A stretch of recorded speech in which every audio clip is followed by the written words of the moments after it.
Hey guys, good evening. So I know a lot of times I'm always posting people that are like scammers and stuff like that. This is not what that is. I'm going to say it again. This video is not about people scamming or trying to get money for wrong reasons, okay? I recorded this and I'm posting it, just trying to spread the word a little bit. Squishy is trying to help a DV victim and her son escape to safety.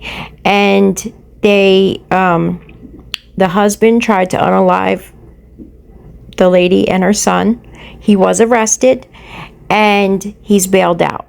And she's trying to help her get to safety. The guy here is Iceman. He lost his daughter to DV situation. So this is why he's involved. The women, they're going to be speaking, are victims, and they're trying to all help too.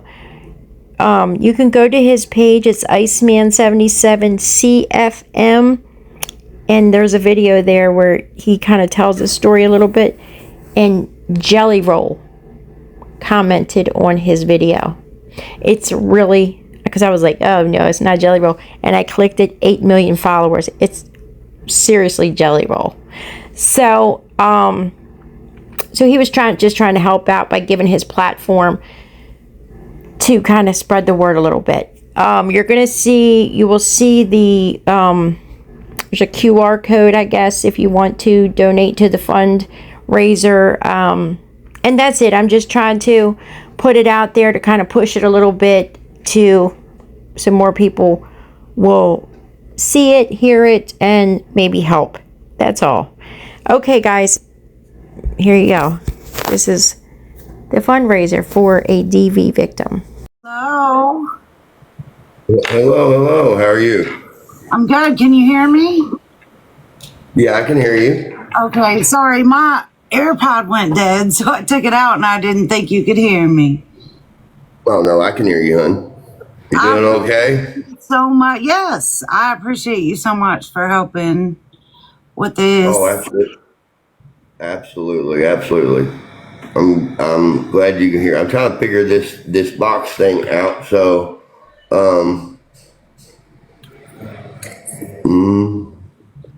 like the way it's set right,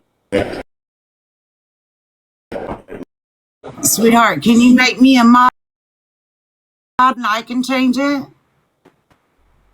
Yes. How do I do that? Okay, scroll up and click on my name, your favorite squishy. Okay. And then there's 3 dots in the top right corner. Let me see. Okay.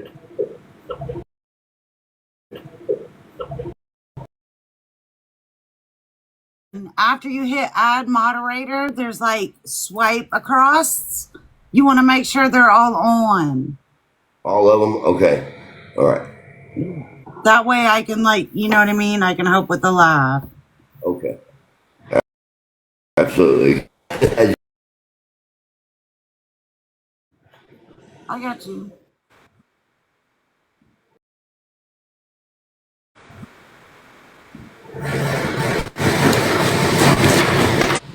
All right, sis, hang on. Iceman, can you add Pink right there? She can help mod for us. She's one of my mods. She's amazing. Who? Pinky with the middle finger and the pink bow.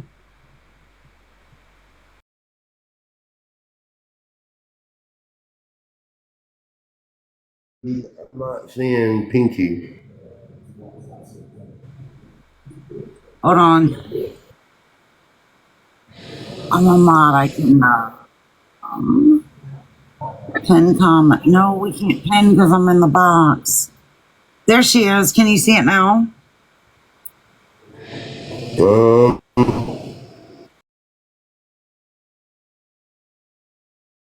now.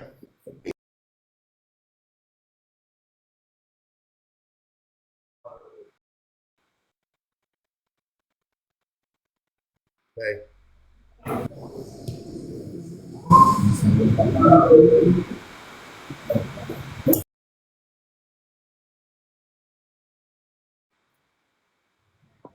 Okay, thank you.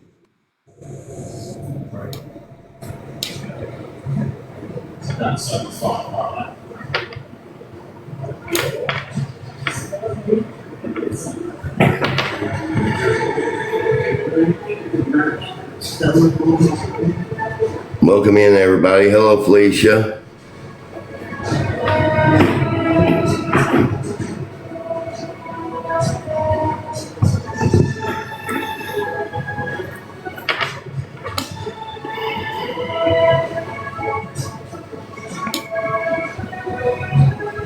Jen, I think I tried to just send you a guest request.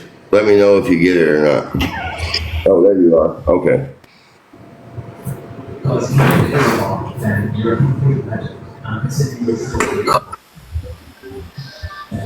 Hello, hello. Hello. How are you doing? I'm well. How are you? Doing good. Doing good. Good. Trying to get it all figured out. Well, we got 15 people in. I've been How's everybody? it out. If everybody that comes in, if you can share it, we're Yes. strictly just going to be talking about domestic violence and how it affects everybody involved, including your community, family members,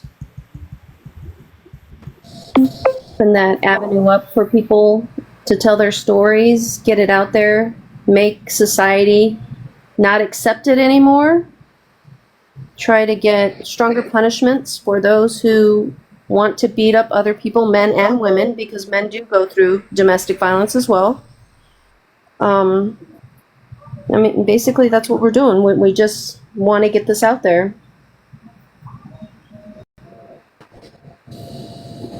And we are doing the fundraiser for a friend named Andrea, who is trying to actively trying to escape her domestic violence situation, where she was pretty much he had tried to unalive her and her and her son Jackson, and we were trying to get them to safety.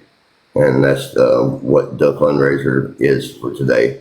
Is we're going to be talking about domestic violence and all that, and awareness and getting the message out, but also mainly we're trying to help a friend get out of her domestic violence situation that she's in now and get to safety. Miss Felicia, as soon as we can figure out how to put there's a Cash App. Of course, it's not her name because we're trying to protect her legal name. So because her abuser is on social media, is on all the platforms, and is going public about the assault that took place, that individual was arrested. He bonded out and has actively been pursuing to continue to finish the job with this gal. So as soon as we can figure out how to put it up, we'll put it up there for you. There is a GoFundMe set up. If you look into my videos, you'll see it. But I don't know how to put the Cash App tag up here. I think Iceman will have to do it since he's the host, and he can. May I just say something really, really quickly? Yes. We're all here. I want to piggyback off of what she said up there.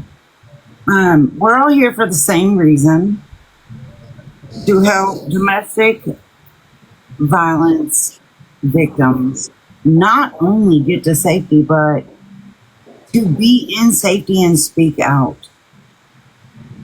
Yes. We are their voices. Exactly. That sound that's been circulating on TikTok about seven times. You go back to your abuser.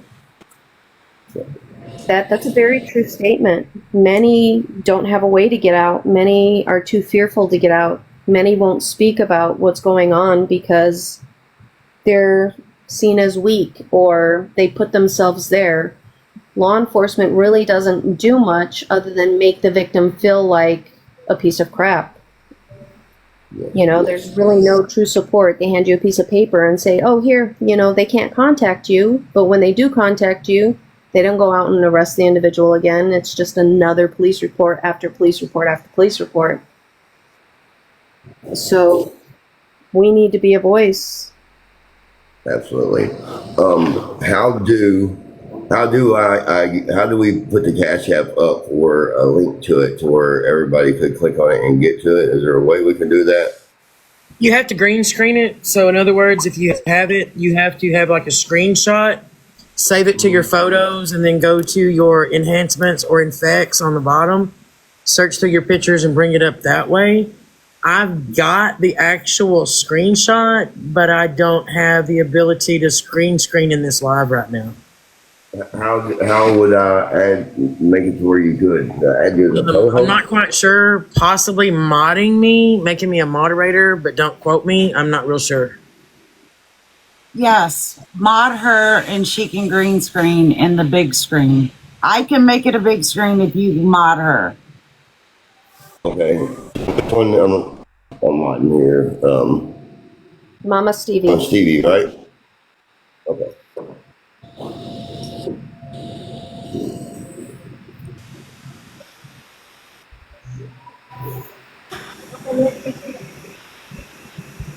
I'm still new at this, so We're all learning.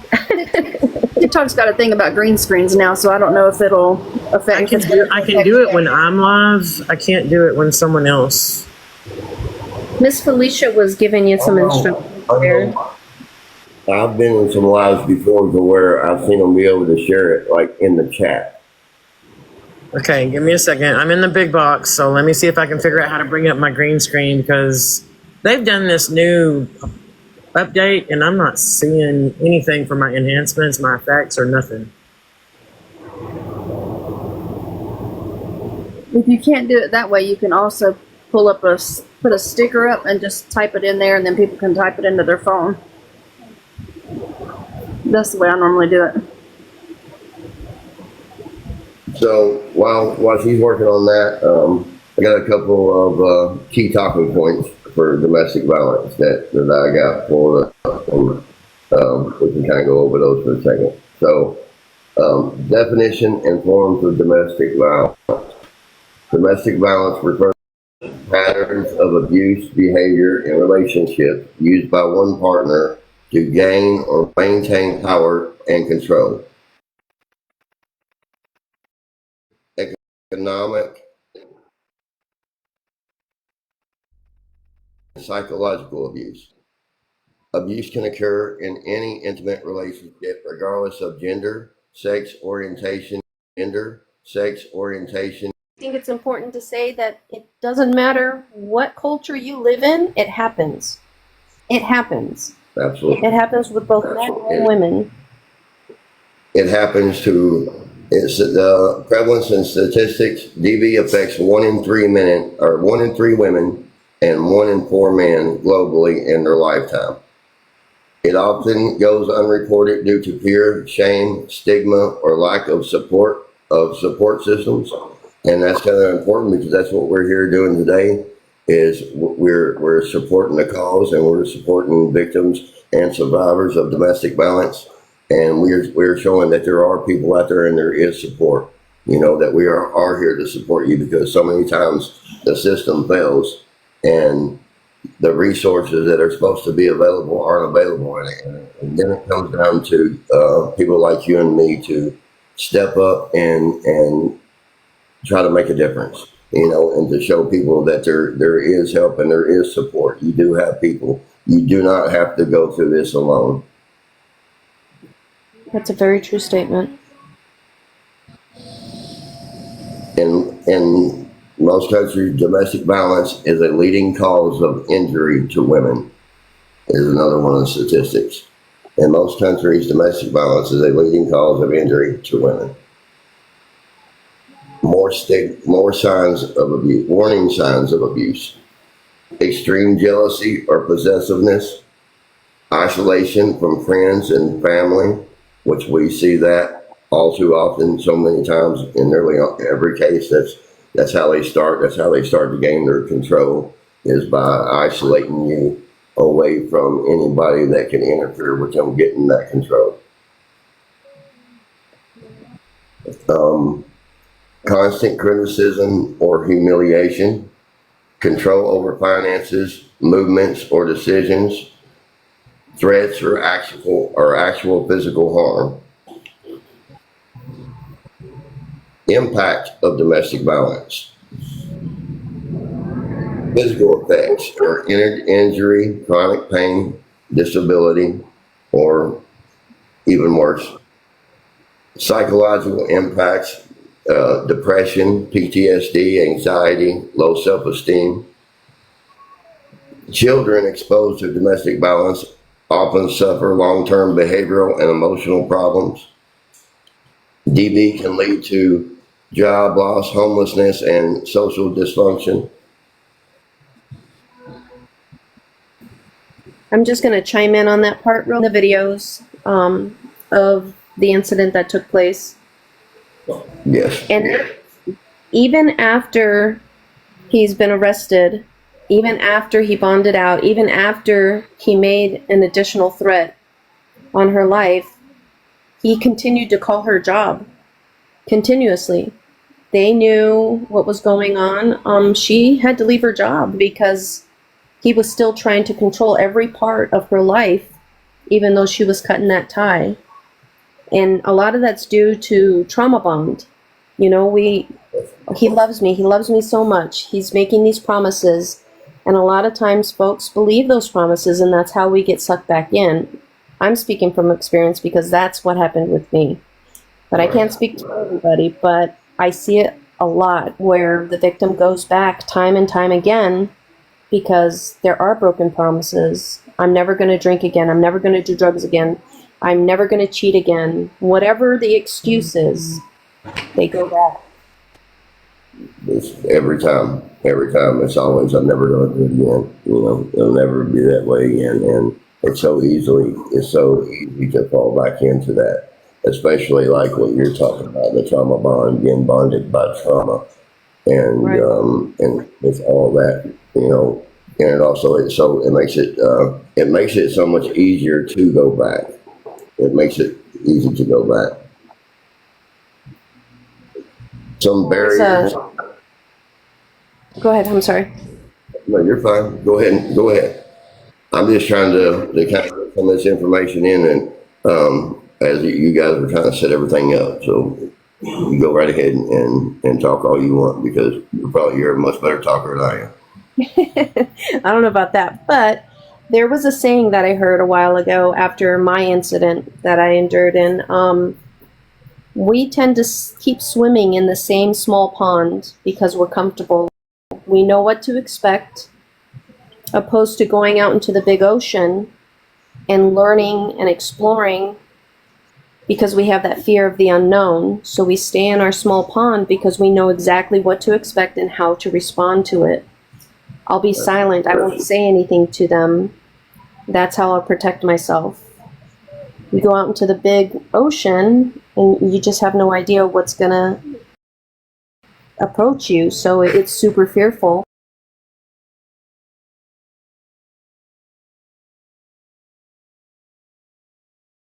Right. That's a very good point. Oh, You're fine. So some barriers to leaving an abusive relationship: fear of retaliation or unalived, financial dependency, lack of housing or support services, which we see all too often. They say there's resources and ways to get help, but it's nearly impossible to to get those resources and find out more oftentimes than not.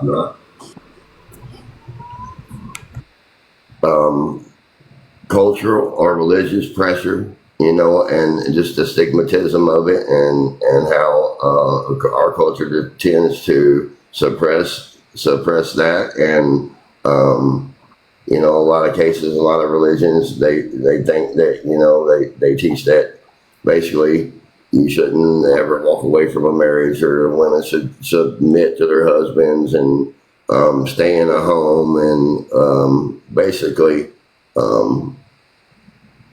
all those types of things with religions. We all know how that is. Emotional attachment and hope for change.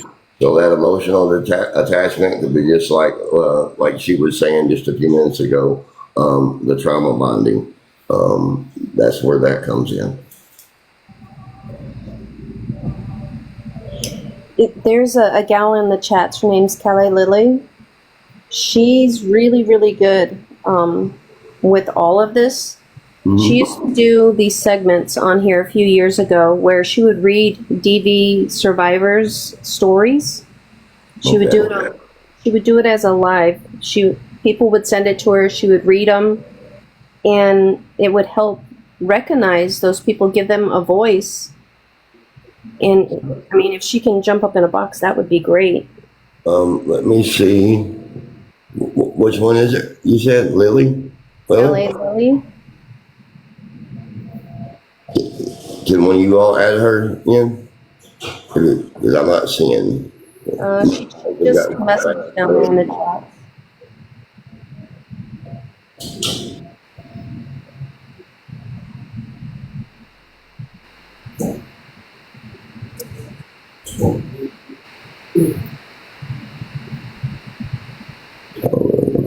Oh, she says she's live banned on this one. She'll have to come in on a different account. But she's super knowledgeable. She was super helpful to so many. And I think it's important to say that Andrea, the gal that we're here for today, she also is on this app and has helped so many other people in DV situations. She's driven cross country to relocate people. And now it's just time that she needs a little help. She has supported so many others and helped so many others. Perfect. Right. There we go. Awesome. And there's the cash up, guys. That's awesome. I'm glad you got that up.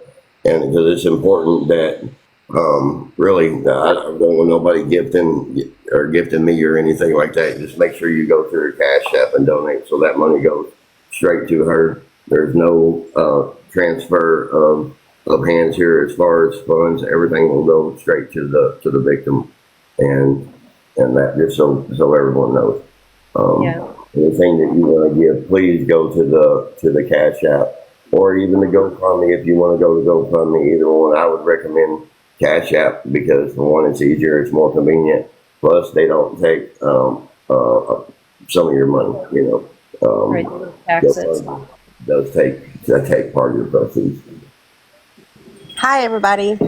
Sorry, I was told to come in here and speak on my my situation that I went through. If that's okay. Absolutely. I'd love to hear it. Absolutely, Queen. Tell us your story, baby. Hi. I was doing something and Pink Chrissy sent me a message and told me to come in. So I don't know if y'all know my ex-husband. His name is Ahud. That is the gentleman that DV'd me and essayed me. I was married to him for about 3 months. Everything was good before we got married. The day we got married, we left the courthouse. We had a party, went to the house, and he pretty much told me that he owns me now. And I was stripped down to nothing, no underwear, no clothing, nothing like that. Stayed in the room for about 2 days, peed on myself. And I used the restroom on myself, kind of pretty much made me feel like I was nobody. And I had to ask questions to if I can use the restroom or if I can eat or anything like that. He essayed me on my wedding night. That was my first night that he essayed me. And it continued for about 3 months. Before we were married, let me make this clear. Before we were married, he had mentioned to me that he wanted to do a video stating that a man and a woman can get abused. You know, a woman can abuse a man. So I was like, you know what? This is going to be my husband. I'm going to go ahead and do this. I did that. Well, he used that video saying that I was abusing him, while this man has 9 DV charges on him and 2 SA charges on him as we speak. I got arrested. The day I got arrested, he was beating me, and I ran out of the car, and he chased me down, beat me down, and the neighbor called the police. He lied to the police saying that he put his foot, that I hurt his foot and there was blood on it. So I got arrested. I beat my charges. I never even had a speeding ticket in my life. I ended up beating the charges because the police officer that arrested me mentioned to me that he doesn't realize why I was sitting in the back of the police car, because the arresting officer didn't know what the hell he was doing. He said, you don't have no record. You don't have nothing going on. He says the man that was just let go has 9 DV charges on him, and you're sitting back in my police car, and I don't understand why you're sitting here. When I came out, I cried that night at jail. Sorry if I get emotional. I apologize because I still... You're fine. You have nothing to apologize for. You are not in the wrong. You have nothing to apologize for. So, the day I got out of jail, I fought my case, and I fought my case, and I fought my case, and I won. The city of Dallas wrote me a letter apologizing to me, telling me that they don't understand why I got arrested. Meanwhile, this man put me all over social media, put that video that we made saying that a man can get abused too, saying that I was abused, that I had people showing up at my house. He was calling my job, trying to get me fired. I'm an accountant for a trucking company. He was trying to get me fired, but thank God they knew what type of person I was, so they did not work. He embarrassed me, told people to share the video, make me look crazy and all this stuff. And I even, Pink Christie was one of the people that I kind of went after afterwards, because I'm like, you know, we as women needs to stand up for women. And she, you know, she did not know. And so I end up kind of went off on her and a few other people, but I end up forgiving them because, you know what, they did not know. But I just want to just, this man to this day, now he's on the run as we speak. He has another victim, another DV situation that he did. He was on ankle monitor. He violated his parole. He's on the run. He's going from house to house, no place to stay. And he's staying quiet because there are people looking for him. You know, they're because of him being on the run. I just want to say to any victims out there, don't ever think that it was our fault. It is not our fault what we went through. No. That's a strong statement, a very strong statement.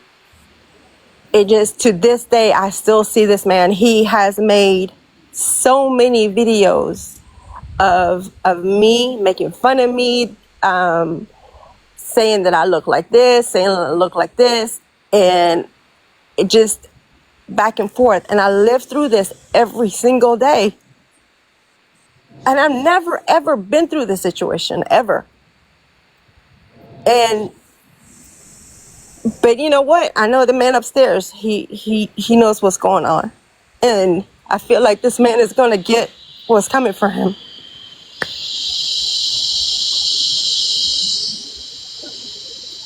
Sorry if I'm over here just talking, blabbering. No, don't apologize. Don't apologize at all. People need to hear this, that, you know, there are true survivors. There are real situations that happen, and you're just one of the many. And thank you for speaking out about it. Thank you. I don't know if Bellyn's still in here. Bellyn, are you still in here? Bellyn is the one that I can honestly say that had my back from day one. She always had my back. She heard my story and she went after him. So if she's in here, I just want to tell her I love her. So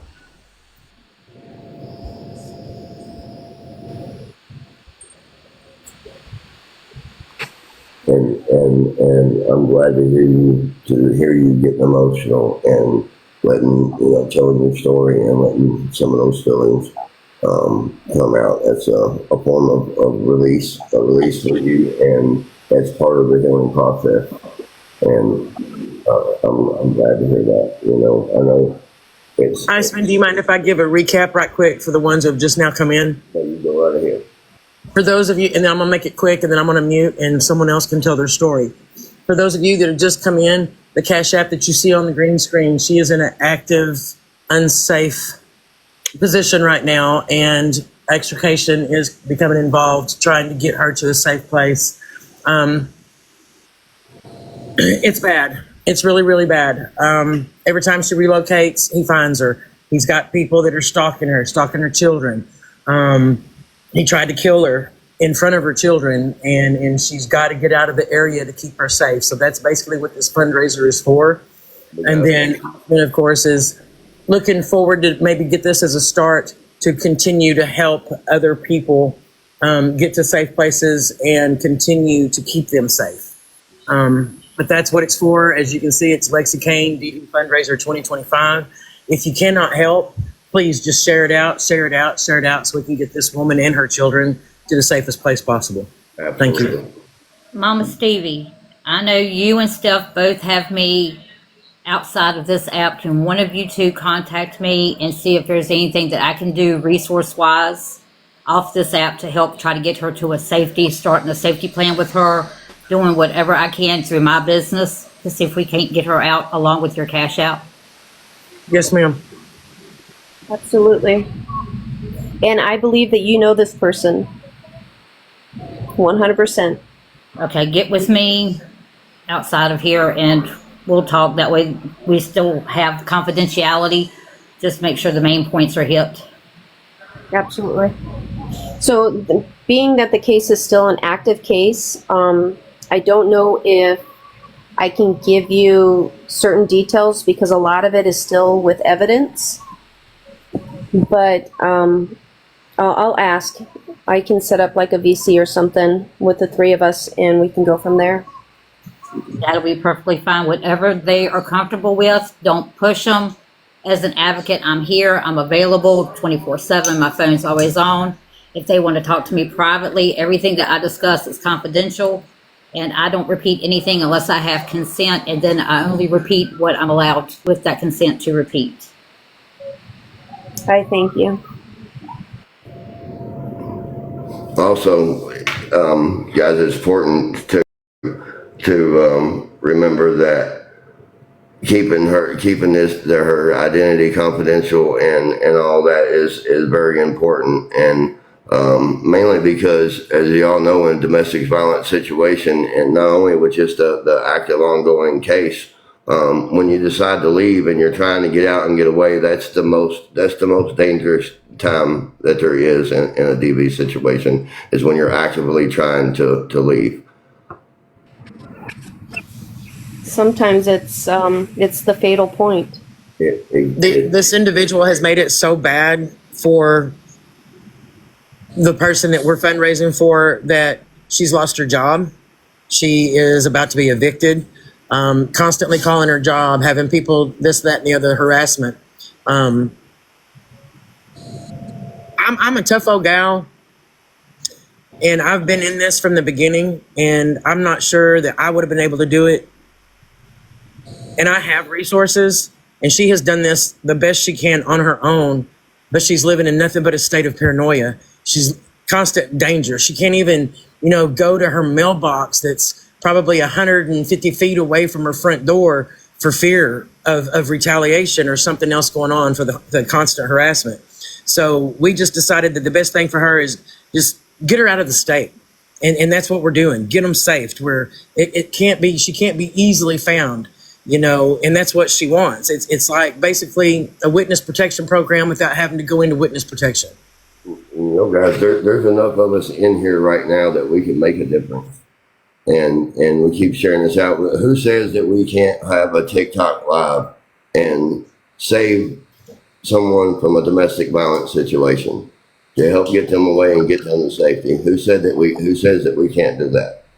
I know we can do that. We can make that happen. People like us, we can make that happen. Let's show Andrea that she may have been doing this all on her own, but she doesn't have to be alone anymore. We can make a difference one person at a time.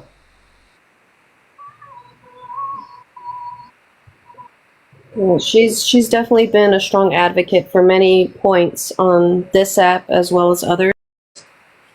She's helped so many. Like I said, she's gone from one side of the United States to the other side and moved people.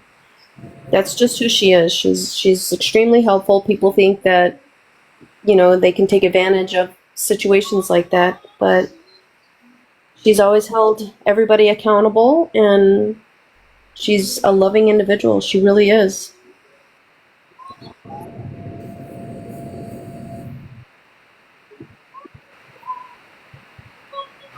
I think it's important that society behavior. You know, so many times, you know, you'll go to a friend and you'll be like, hey, you know what? This, and this has happened. And the friend's like, oh, well, you know, that happens here too. That's okay. But it's not okay. If you're uncomfortable with something and you're saying that it's making you uncomfortable, follow your gut. Your gut's never going to steer you wrong. Not ever.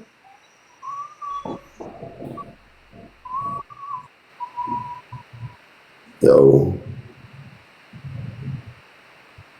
let me pull up some, let's search. How best can I support domestic violence victims?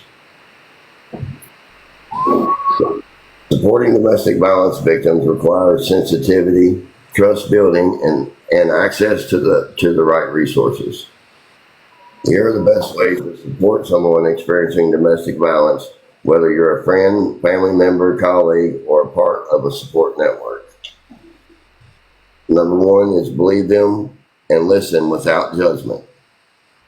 Let them share their story at their own pace. Avoid blaming or questioning their choices.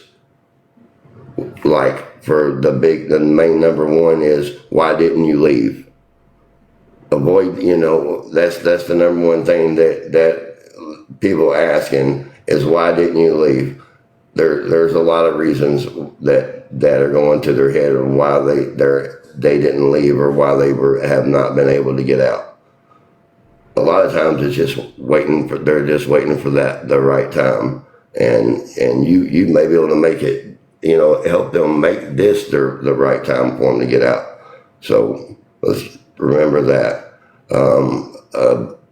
Say things like, I'm so sorry this is happening to you. You don't deserve this, and I believe you. I know some of this is a little silly, common sense would tell you, but offer emotional support, be consistent and patient. Abuse survivors often feel isolated and ashamed. Man, I'm sure that all you out there that have been through the DV knows that part of it.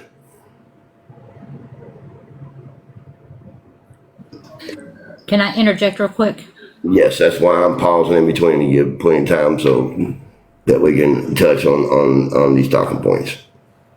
One of the best ways to support somebody who is in an active case or just getting out of an active case is listen to them.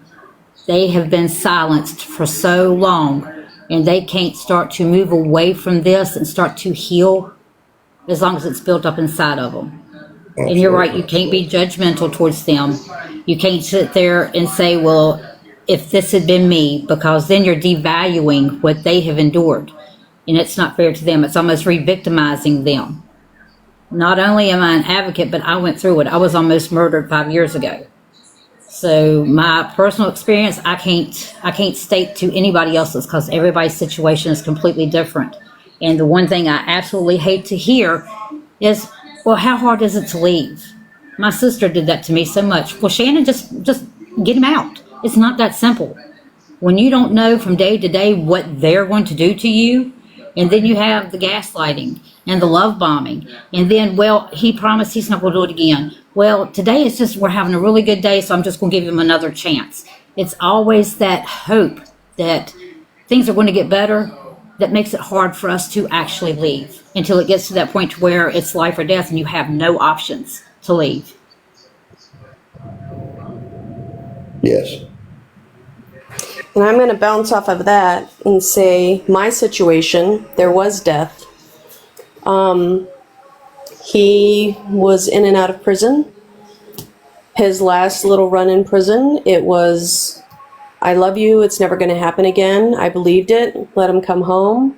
5 months later, he attempted to take my life, my son's life, and in the midst of that moment, he lost his life. So it's so important that you keep pursuing. Don't give up. Don't give up. Even when the law says, hey, we're doing what we can, there's more that can be done. Reach out to somebody. I found that when I came here to TikTok, the strangers on here gave me more support than law enforcement.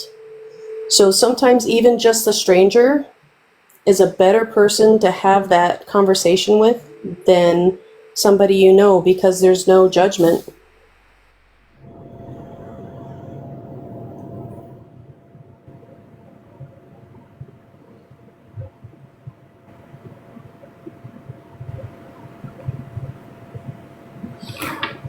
And if you're in the live right now and you're in an active domestic violence situation, we're here for you. And all you have to do is reach out. Just reach out, and we will be here for you. We will help you find the support that you need. No matter what type of support you need, whatever it may be. I'm personally always here, and I know each and every one of these people in the boxes right now would be too. So don't be afraid to reach out and ask for help.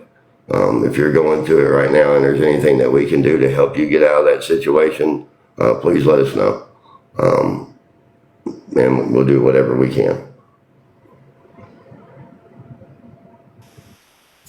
And just to reiterate, there is no middle person. The Cash App that you are seeing is getting a woman and her children to safety.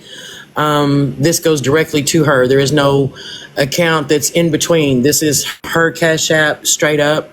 We're basically doing our best to raise the funds to get her out of the state, out of the dangerous situation that she is, give her a fresh start. She's got to find home. She's got to get utilities. She's got to get groceries. She's got to definitely get a job, and she needs resources to do that. She's independent, but at the same time, she needed help because she's never been knocked down this far. Like, she lost everything, job, car. She's about to be evicted. She can't get medication because she lost her job. She lost her insurance because of the harassment. And because, it's just one thing after another. And when she felt like she was completely down on her stomach, she wasn't. She got back up because she was brave enough to ask for help. Hence is why we're here. And she's not the only one that we're trying to help here. Anybody that's out there in the situation that feels like you're trapped, you're not trapped. I've been there. I stayed trapped because I didn't have the resources until finally I got one more knock to the head and one more, something stuck to my head stating that nobody would ever find me. And here I am. I'm still here because I finally got brave enough or got scared enough to be brave. I don't know what happened, but I'm here.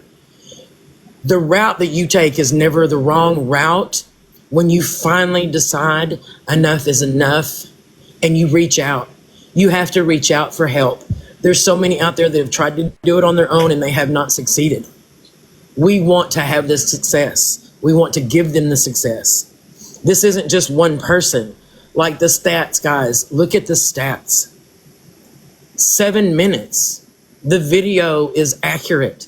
7 minutes. Look how long that we've already done this live, 30 minutes. Look how many women just in that 30 minutes, something has happened to them just in this short time. And I vowed I would have defense. but I'm not going to have the next person pay for what the last person did. And I thank God for that, because I didn't like men at all. Separated myself from them. I was mean to them. I've been married 33 years now, y'all.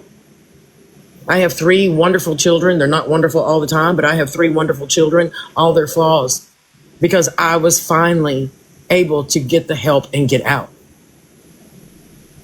And the saddest part about that, I'm 55 now. That shit happened to me when I was 16 and 17 years old. I was still a baby. There is no age discrimination on anything. Just reach out, no matter how embarrassed you may be, how weak you think you are, because you're not weak by any means, ever. Please reach out. Absolutely.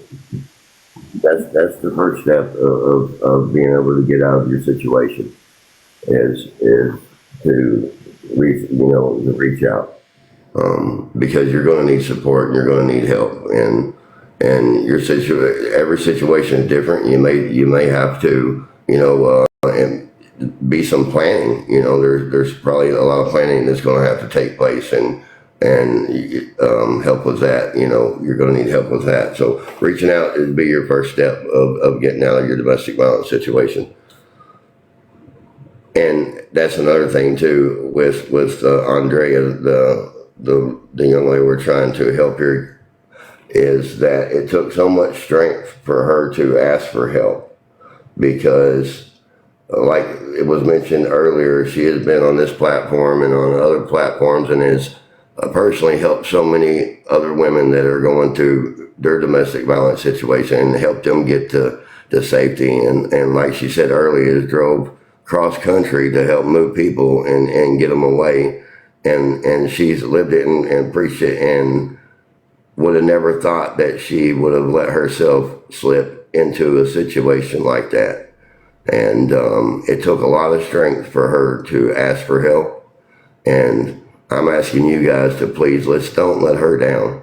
Let's get her the help that she needs, and let's get her to safety. And I think that she deserves that. And I hope that you can find it into your heart to donate. I know that I will be donating, and I'm asking you to please do the same. I know some people may not be able to give a lot, but whatever you can give is going to help, no matter what the amount may be.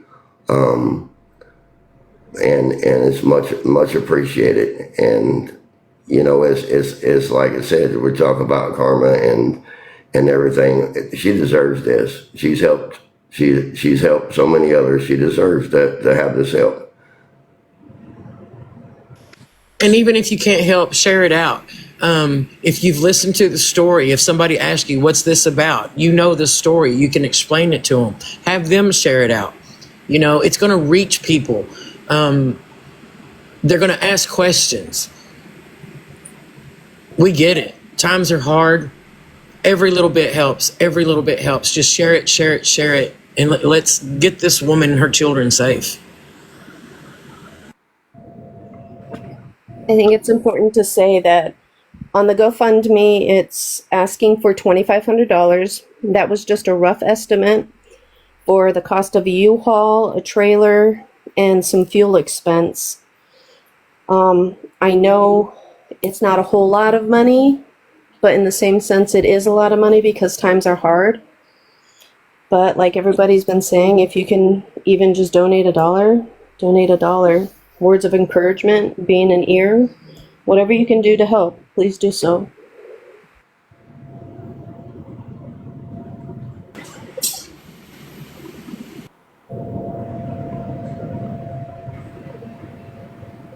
And if there's anybody that's in the chats that has something they'd like to say or add, if you want to come up in a box or something, just put in the chats, and we'll find a way to try to get you up here and listen to what you have.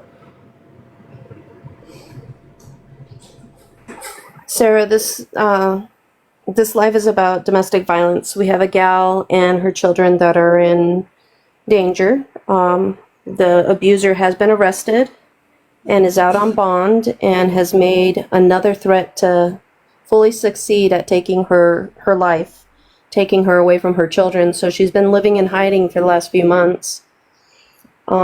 It's been to a point where she had to give up her job, she had to give up her home, and now we're just trying to help her relocate to another state altogether and get her out of the situation.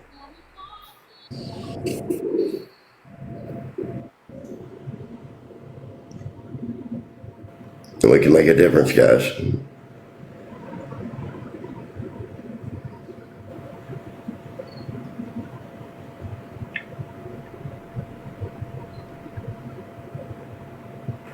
I'm going to have to leave, but I just want to say thank you to everybody who's come in, and definitely Tatted, thank you for sharing that story. If there's any way that we can support you, please reach out. Inbox is always open.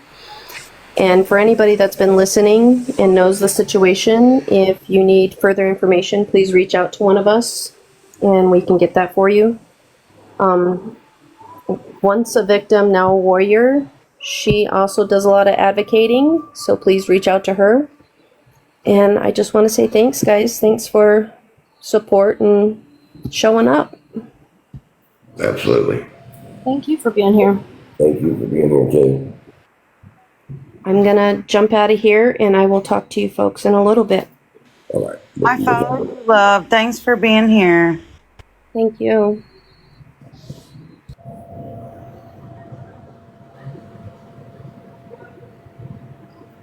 Is there anybody else that wants to come up in the chats?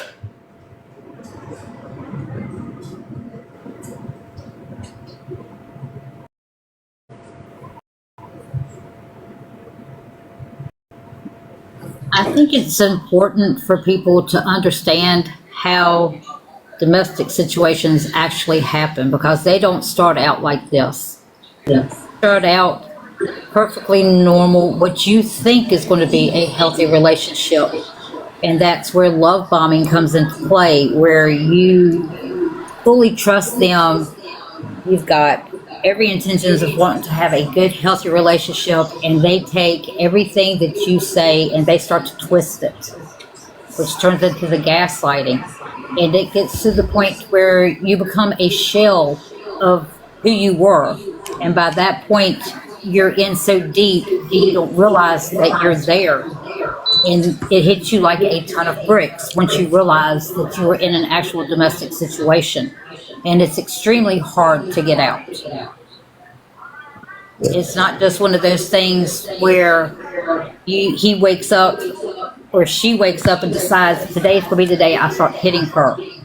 The abuser uses all of their control against you. They start to isolate you. They start manipulating you. They gaslight you to thinking that maybe what's happening really didn't happen, or maybe what's happening really is my fault. Nobody ever asked for this. Don't ever think your abuse is your fault. It's all about power and control.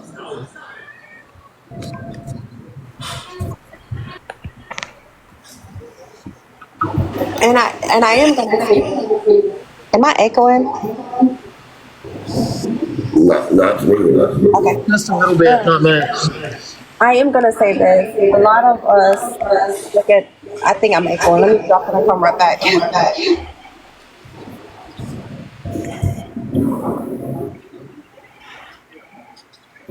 If I could just say something while she's popping out, I just want to thank everybody who's here for this support system, for this advocacy, and for sharing your stories. I know it's very difficult at times, and I thank everybody for their bravery. Absolutely. I am gonna, why am I echoing? A lot of us, we fall in love with people that's over the internet because they're funny creators and stuff like that. We need to look at what's really going on at their home. and not because that's what I did. I fell in love because he was funny, he was outgoing, he was a jokester.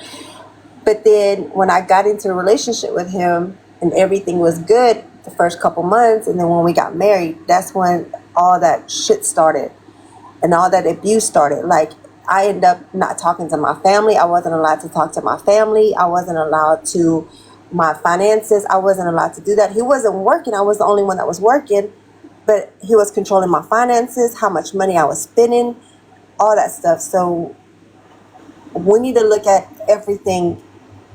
Like, just because they're showing you that they love you, but then beating your ass, that does not make it okay.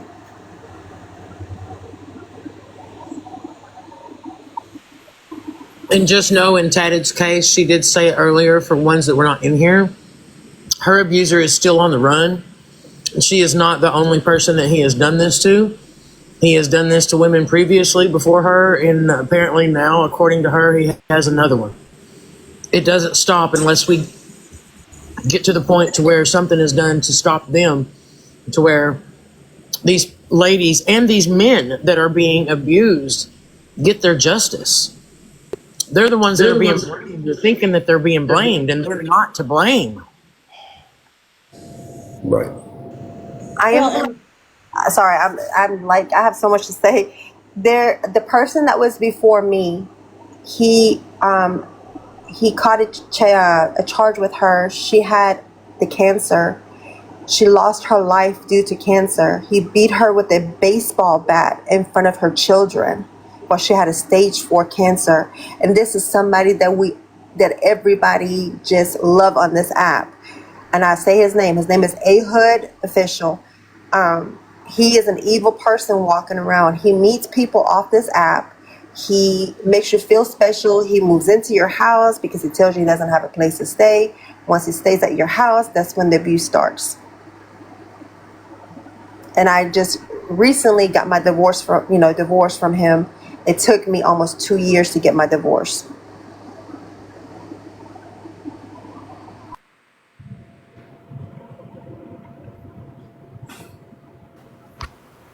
I think it's also important to point out that we need to contact our congressmen, our governors in our state. We have to vote people into the office that support DV in every way, shape possible. We have to vote in people who are hard on these criminals. I think that's really important. That's the only way laws are going to be changed. Absolutely, Felicia. That is probably the only way that we're going to make a huge impact in domestic violence is by that change and in our laws and the change in the systems that fails us time and time again. We need a law for them to be on a registry like S offender. Yes, absolutely. We need to contact our congressman for that and push that. That would be great. That would be great. That would be good. I know when this happened to my daughter, those of you here that don't know, my daughter was a year ago in a domestic violence situation. And I've just lost my train of thought on that.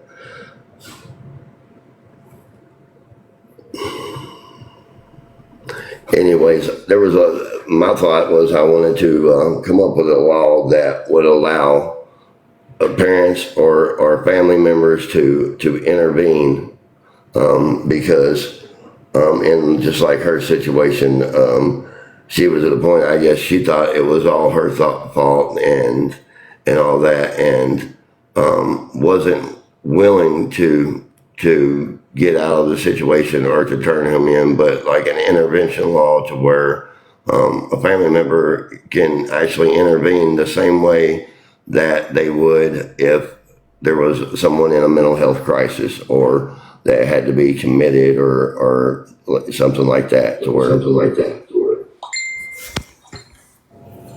Yeah, we could have something, like if somebody's in a cult, you know, they go in and they snatch them out, you know, because, you know, we know we're in a bad situation. We fully understand that. But there's more often no way to get out. And I don't have a problem going in and snatching somebody out. Yeah, I don't even. The system is so messed up when it comes to the safety of domestic violence survivors. The way that they handle things, you call the police, you get out, you go to the courthouse. They give you an emergency protective order. They give you a court date to go in front of the judge. You explain to the judge why you are in fear of your life. And then it's up to that judge to decide whether or not your idea of what in fear for your life is actually in fear for your life. In my opinion, as somebody who's been through it, I don't think I need a judge to tell me when a man puts his hands around my throat that that's enough for me to want to be away from him and that I should be granted a protective order. But a protective order is also just a piece of paper for honest people to abide by. I always tell anybody Exactly. that I work with, it's just a piece of paper that law-abiding citizens are going to follow. My advice is to protect yourself at all costs. And I will tell anybody that comes to me that you protect yourself no matter the cost. Absolutely. Hey, Josh, have you gone over how to implement a safety plan of escape? Which I just pulled up, so I just pulled this up on chat.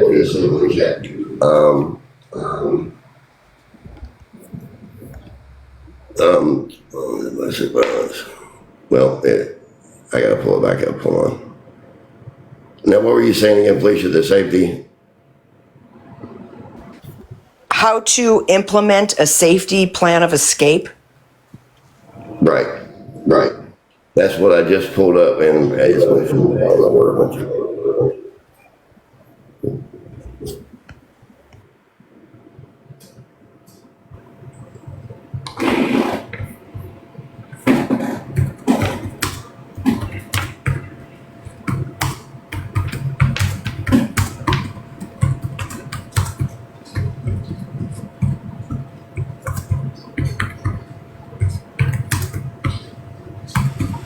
You're 100% right, Squish. That piece of paper has not protected this woman or her children at all. If it had, we wouldn't be to the point where we're at right now. okay. So, planning to leave a domestic violence situation is one of the most critical and dangerous steps a survivor can take. Preparation, timing, and discretion are key to increasing the safety and minimizing risk. Here's a step-by-step guide to help you plan safely and effectively. Understand the risk. Number one, leaving is the most dangerous time in an abusive relationship. The abuser may escalate threats or violence if they sense you're leaving.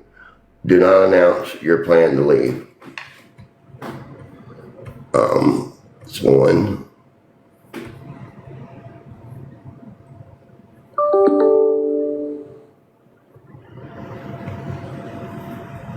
When you go to leave, when you make your safety plan, you don't tell anybody. You don't tell your family. You don't tell your friends. You don't tell your children. You have to be slick. You have to plan it in total secrecy.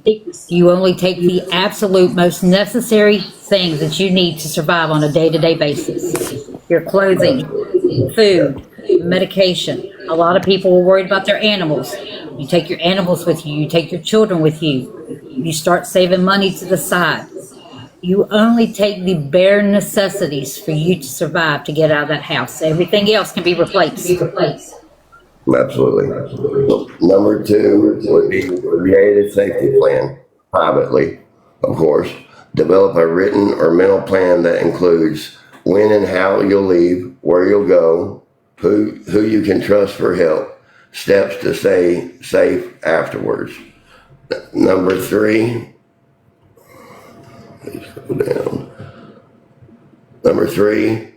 pack a go bag and hide it. Prepare a small bag you can grab quickly. Store it in a trusted friend's home, car trunk, or workplace. Just make sure that it's hidden. What to include? Things to include would be an ID, passport, birth certificates, keys, cash, debit cards, medication, clothes and hygiene items, legal documents, lease, protection orders, custody papers, important phone numbers written down. Number 4, identify safe places. Know where you can go immediately after leaving. This might be a domestic violence shelter, a trusted friend or family member, a hotel with assistance from an agency, planned transportation, public, whether it's public, transit, ride from a friend, or emergency services. Number 5 would be protect your digital footprint. Use private browsing or incognito mode on your phone or browser. Make sure to clear your browsing history. Change passwords, email, social media, banking. Make sure you change your passwords. Disable share devices, smartphones, Alexa, Google Home.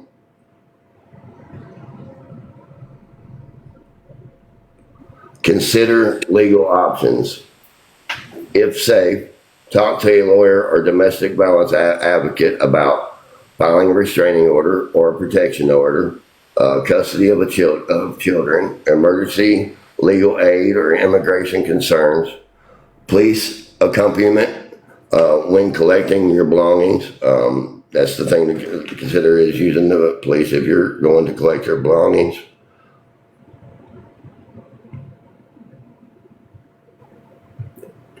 Number 7, mentally prepare for the process.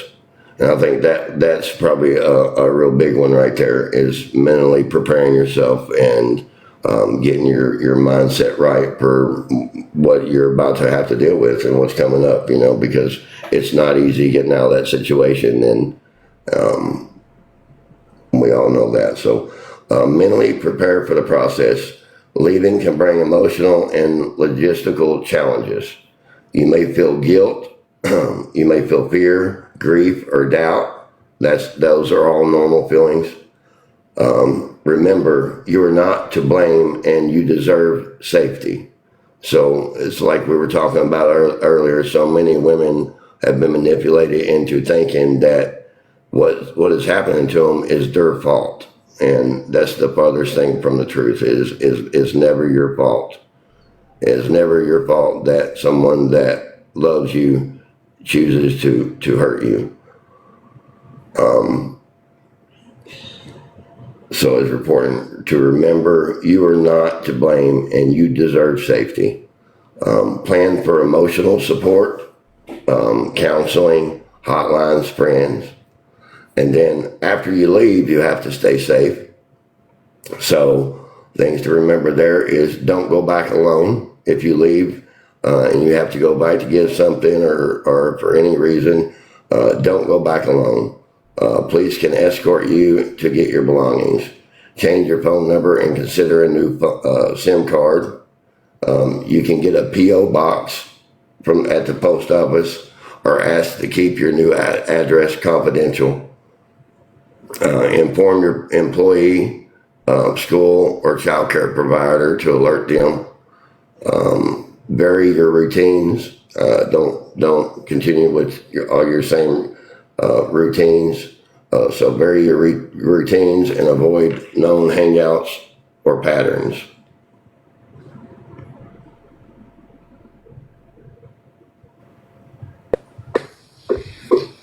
I just would like to say something, if I could, that I just want to let all the men and women that are in a DV situation, these abusers, strip you of your dignity, your character, everything. And I just want everybody to remember to please not say to yourself that you're stupid and how could you let this happen.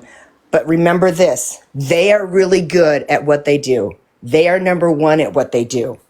And they seek out the most intelligent, vulnerable people. So you don't ever say that you were stupid and blame yourself. Absolutely. Absolutely. Absolutely. Absolutely.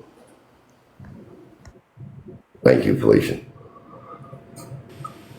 And even though we're talking about one of the bad scenarios, like the girl and her children that we're trying to raise funds for here, not every situation is physical.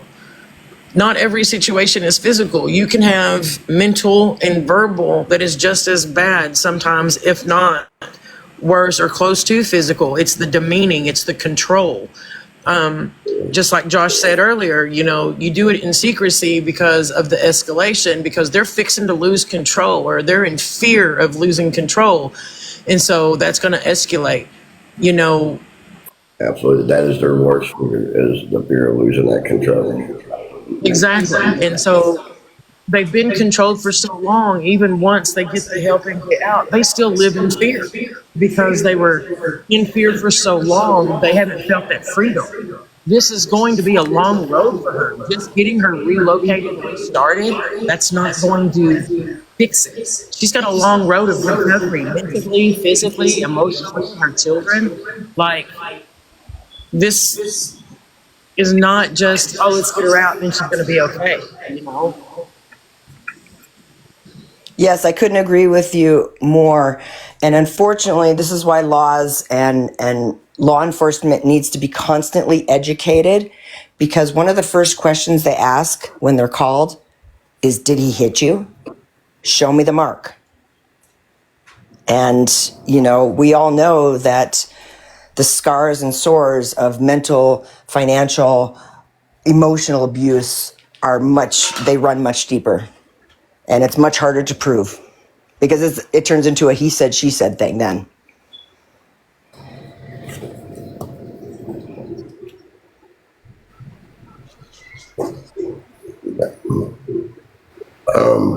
Another thing that's important to know before, when you're planning to leave, is to know your support services. I know a lot of times these support services fail us anyway, but it is important. Not all of them do, and there is help out there. So know your support services, domestic violence hotlines that can help you develop your plan, locate emergency housing, connect with counselors or legal aid. And then it also gives you the National Domestic Violence Hotline. Does somebody want to put this number in the chats? The National Domestic Violence Hotline is 1-800-799-SAFE. 1-800-799-7233. So all you got to remember is 1-800-799-SAFE.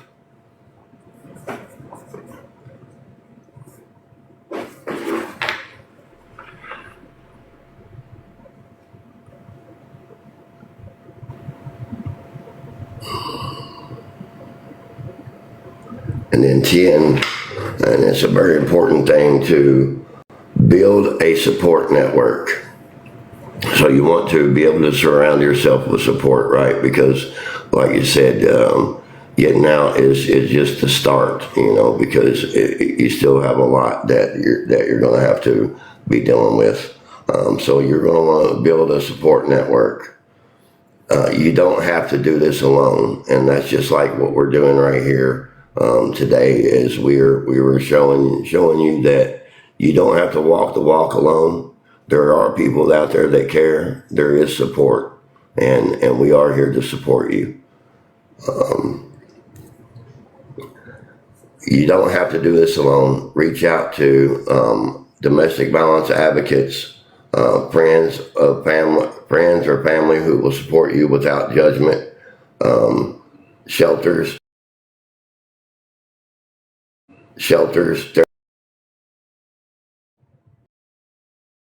and those are just some things that point on that, the baseline for be thinking about, or things to do whenever you're planning to leave a situation.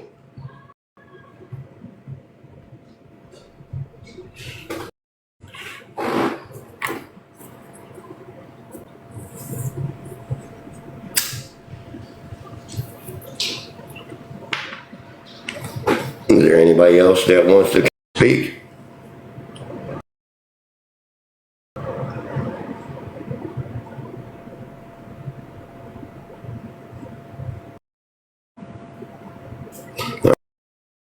All right, guys, remember we're here for everyone to show up today for Andrea.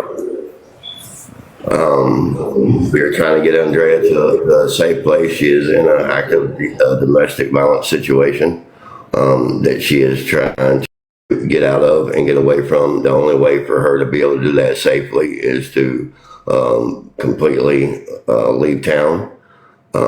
She is going to need support and help with travel, with the U-Haul, with getting, I mean, there's so many things. The goal that they set in the GoFundMe is 20.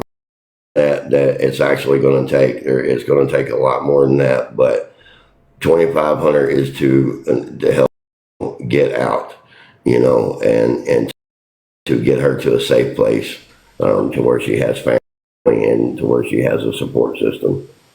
Do we have the information to be posted to direct them, or a link to direct them to the GoFundMe? Well, I don't think that we do, and I'm not quite sure how to do that on here. okay. If is somebody in here that's modern that can still do that, they can do that. Chris, do you have access to the link for the GoFundMe?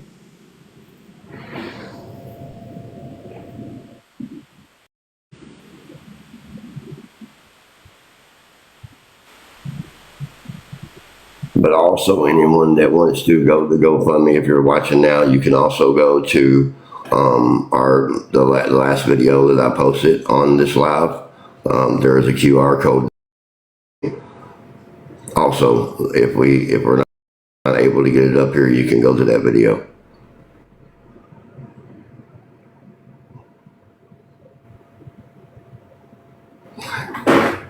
And we're going to continue at this until we reach our goal and we're able to get her out, whether we get it done today or not, or whether we have to do it again tomorrow or the day after and the day after and the day after that. So if anybody has any ideas or any ways to help that would help us out and help it under reach our goal and be able to get to safety, then feel free to share that with us, because we're open to all that.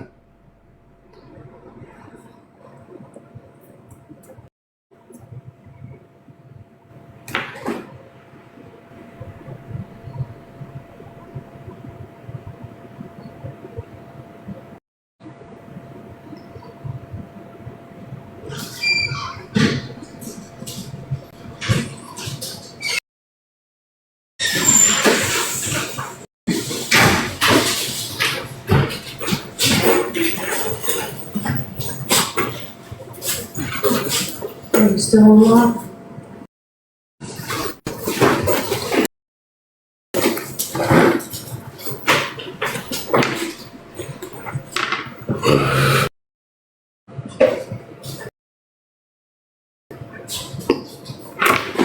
And like we said, if you can't donate, please share it out. Please share it out, and you can show your support in that way. One of you for being here. Absolutely.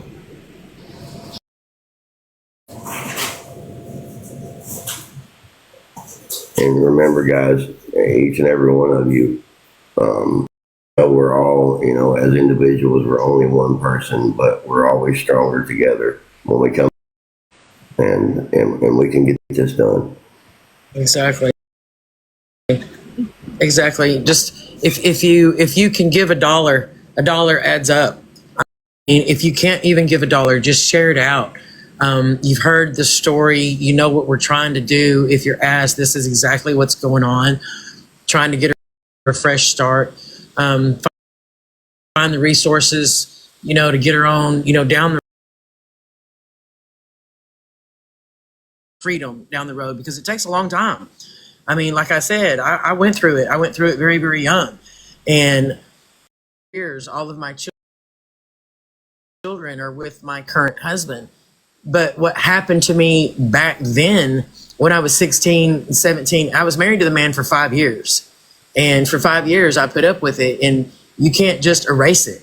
You can put it in the back of your mind and use it when you need to, but you always have that defense mechanism. Trust is a very hard thing. This isn't going to be an easy road for her, considering what she went through in just a short amount of time, what she endured from this person. Like, it's traumatic, and it sticks with you. You can forgive, but you'll never forget. I only forgive because my good Lord above me and the higher powers above me tell me I need to help me, but it still affects me to this. Speak on a personal level of how I feel of what it was done to me. I can't speak for anybody else, but I can empathize. But I can empathize and I can sympathize because I've lived it. I can't sit there and say I know exactly what I can say I know exactly what you're talking about to a certain extent, especially when you live it. Being able to a situation that you live through is such an exhilarating feeling, but you also know it's going to be so hard for them still. But if I can help one person and one person only, and it's a success, I did something. And I didn't have help back then. I was 16, 17 years old. I was embarrassed. I didn't want to go back and have anybody say, oh, I told you so, or, Right. whatever. I blamed myself. I blamed my parents. I was a baby. The only person I was supposed to blame, God rest his soul, was my ex-husband. And I'll be honest with you, I could not forgive him until I found out that the man had passed away. Because then, unfortunately, I knew how free I was. And that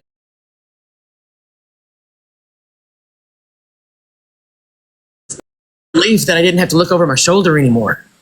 Because even being married and having my own children, I was constantly looking over my shoulder because that's how fearful I was of that man.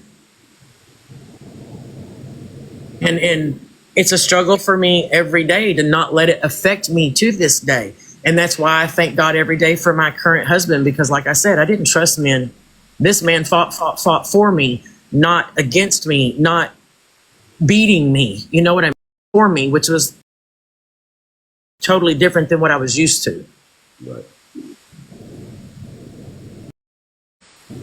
And he's a strong man because I'm damaged. When you go through something like that, you're damaged, but you can heal. Absolutely. You've got the scars, but you will heal. You can. You're still going to have that pain every once in a while from that scar, but you can still heal from it. Absolutely. And you can learn from, you can never get rid of that experience. Something that'll always be in your mind, but you can learn from it, you can grow from it, and you can heal. I mean, if I had the resources just on my own, by gosh, I would go swoop her up and everything. But we all have lives. We all have everything. We can't just do that. And this right now, me personally alone, this is the best I can do for her right now until we get into a position to go swooping in. And that's what we're trying to do. We're trying to get this to where we can swoop in. But it takes more than one person. It does. And we can make that happen. We can do that.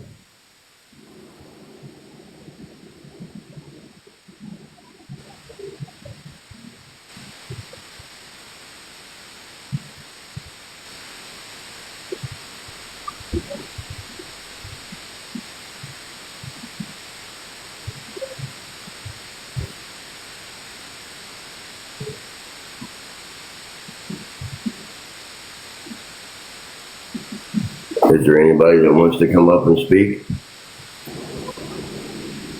I know I keep asking that, but I'm just trying to give everybody the opportunity that has anything that they want to add about this subject of domestic violence. If you're more than welcome to come up in the box and share with us or share your experiences.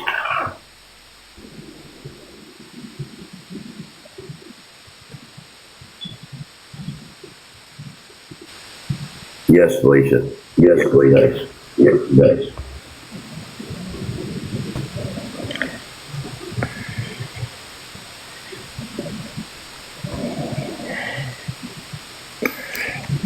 If she's ready, I possibly may have a way to get her from where she's at to where she needs to be.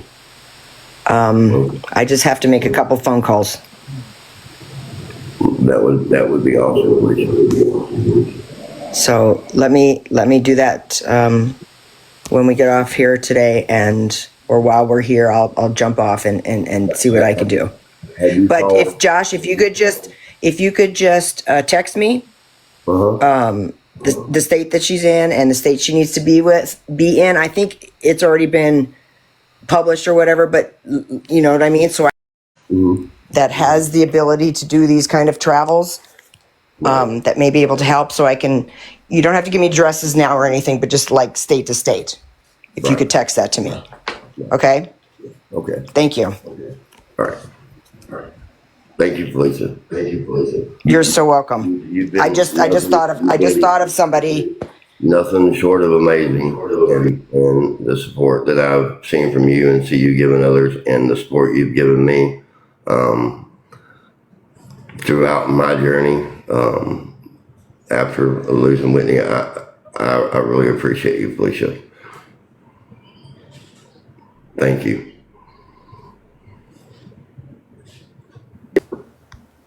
You are so incredibly welcome. That's what we're all here for.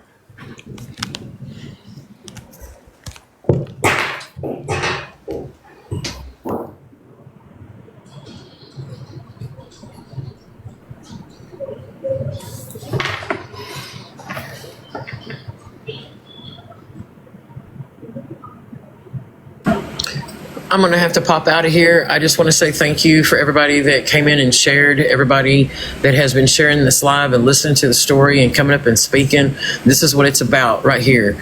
I wish I could stay longer, but I do appreciate you guys listening. And if there's anything else that I can do, Josh, just reach out to me. You've got me on contacts now. And then we'll just go from there. Absolutely. All right. Thanks, guys. Appreciate y'all. It's kind of winding down here, so I don't know how much longer we'll keep this going. I'm not quite sure where we're at or anything either, but I'll definitely get back with you. And if we didn't make it happen today, like I said, we're going to keep going until we do. So this may just be the first of a series of lives that we're going to be holding for Andrea until we can get her to safety. Make sure you share it to me whenever you go live. I sure will, Mama D, and that's another thing I want to tell you too, Mama D.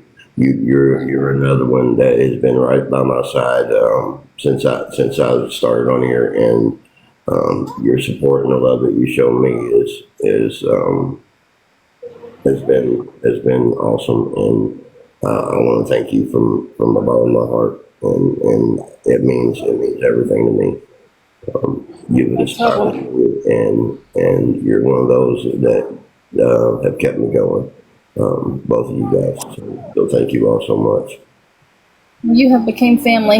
I love it. You're so welcome, Josh. And I love you, brother. And we're here for support always. Don't ever forget that. Stronger together. You let me know. All right. Thank you, man.